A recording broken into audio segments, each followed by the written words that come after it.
Ako me pitate koji je jedan od najpodcijenjenijih, a najkorisnijih poslova u voćnjaku, bez dileme to je krečenje voćaka. Zvuči starinski kao nešto što su radile naše nane i djedovi, jer tako se uvijek radilo. Ali kad malo zagrebete ispod površine, shvatite da iza te bijele boje na stablima stoji ozbiljna nauka, dobra logika i još bolja korist za voćke.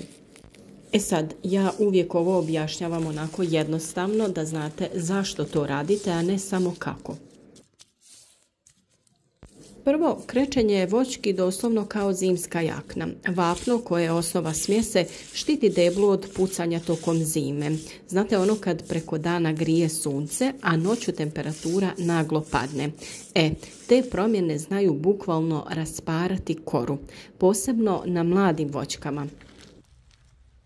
A kada se kora ošteti, kroz te pukotine ulazi vlaga, gljivice, bakterije, a to nikako ne želimo.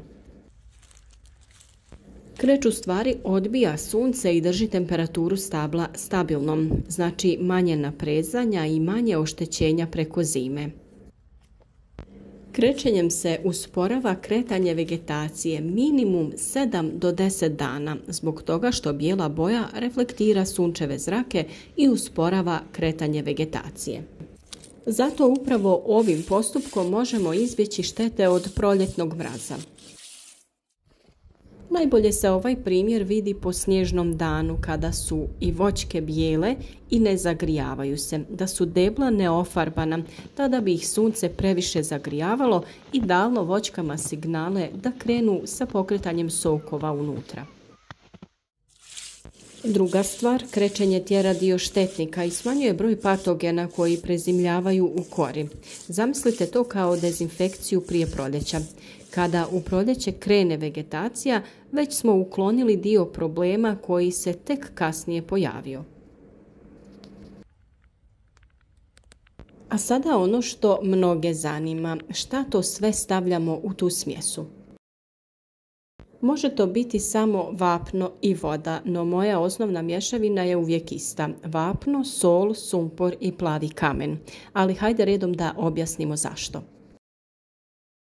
Sastojci su sljedeći: 5 kg negašenog vapna, 50 g kuhinske soli, 100 g sumpora, 100 g plavog kamena i 10 litara vode. Vapno je baza. Ono daje tu bijelinu i ima blago dezinfekcijsko dejstvo. Pomaže i u tome da se kora očisti od mahovina i lišajeva, ali nježno. Ne da ošteti drvo, nego da ga osvježi. So dodajemo u maloj količini jer pomaže da se smjesa bolje veže za koru. Tako se ne ispire brzom kišom i duže stoji na stablu.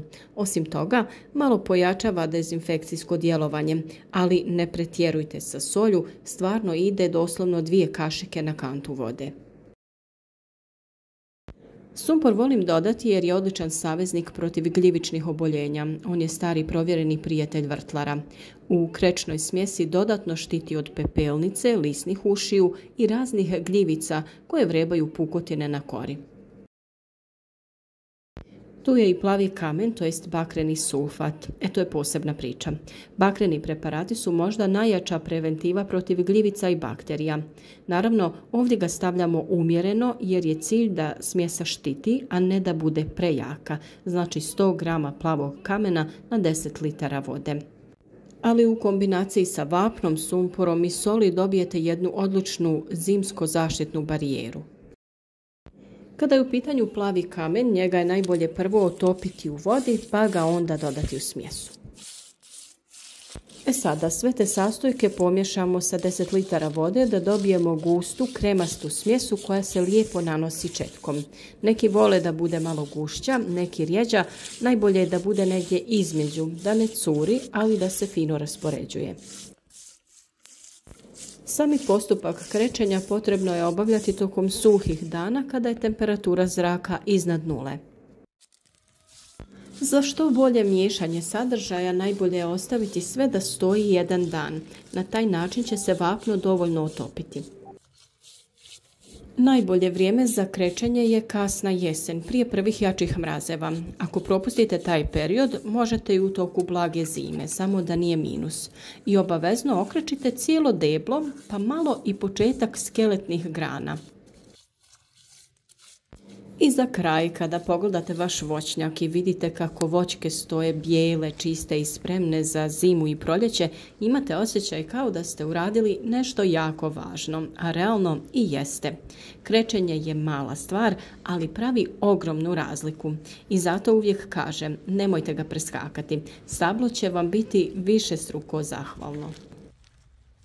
Nadam se da vam je ovaj video bio koristan i da ćete nas podržati tako što ćete ostaviti like i da ćete u komentarima podijeliti vaše iskustvo sa krečenjem voćaka, napisati da li vam se pokazalo korisno i naravno možete postaviti bilo kakvo pitanje ukoliko nešto nije jasno.